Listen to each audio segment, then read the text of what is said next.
Good day, I'm Tamara McHale and this is your JIS news for Monday, June 29. The Jamaica Anti-Doping Commission JADCA is now officially conducting blood testing as part of its doping control process. JADCA began blood testing in June with the help of its international partner, the Canadian Centre for Ethics in Sport. Going forward, the Commission will do blood collection in collaboration with Central Medical Laboratories Limited, a reputable phlebotomy company in Jamaica. JADCA's Executive Director Carey Brown says blood testing is a step in the right direction for anti-doping in Jamaica. He asserts that this will further protect clean athletes and ensure that the organization is compliant with international standards. To prepare for the new system, JADCA trained blood collection officers as part of a broader training session for sample collection personnel in November 2014. The Commission now employs 18 doping control officers and 49 chaperones. All public hospitals should be equipped to screen newborn babies for sickle cell in 6 months' time. Neonatal screening was expanded across the various health regions in 2014, with the exception of the Northeast. But Health Minister Dr. Fenton Ferguson says his ministry is working hard to bring hospitals in this region on board. He says this and other developments will bring hope and a brighter future for persons born with sickle cell. As long as we continue to be deliberate in maintaining the traction we have gained in the early detection, diagnosis, treatment, and rehabilitation of sickle cell disease, and increase and strengthen the partnership we now enjoy, there will be a brighter future and hope for those born with sickle cell disease. Dr. Ferguson was speaking at the launch of the second edition of the Sickle Cell Unit Clinical Care Guidelines on June 19.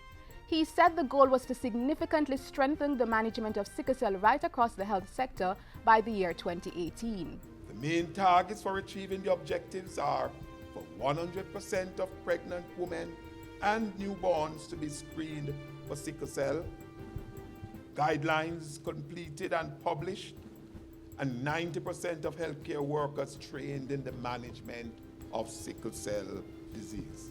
We are well on our way towards achieving our targets.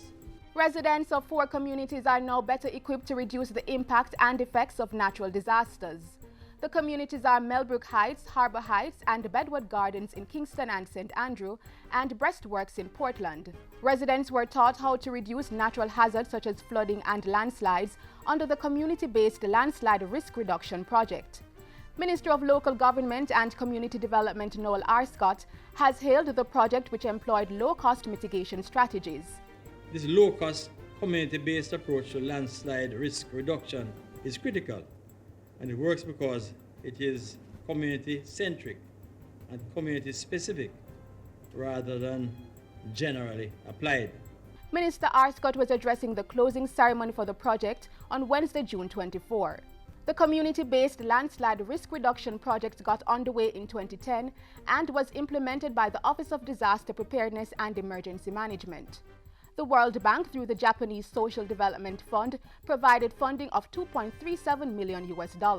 More than $131 million in computer software was donated to the Jamaica Library Service, JLS, for its Information and Communications Technology project.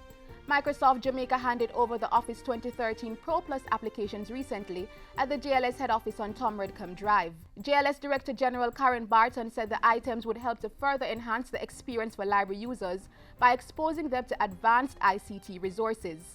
Through these resources, library users will be provided with training opportunities and other initiatives which will support our 2 focus areas of digital inclusion and education. The JLS staff will also benefit in terms of capacity building and personal development. The software will be uploaded on 800 state-of-the-art computers over the next 3 months at the 127 public libraries island-wide, as well as some mobile facilities. And finally, Prime Minister Portia Simpson Miller has commended a private sector company for partnering with the government to achieve marked development on the island. It is highly commendable that since 2003, the National Commercial Bank, through its foundation, has donated over $1 billion in projects pertaining to education, community and sports development, youth leadership, and entrepreneurship. And to help facilitate those interventions, Mrs. Simpson Miller pledged her administration's commitment to providing a sound and stable environment for further development of the financial services sector.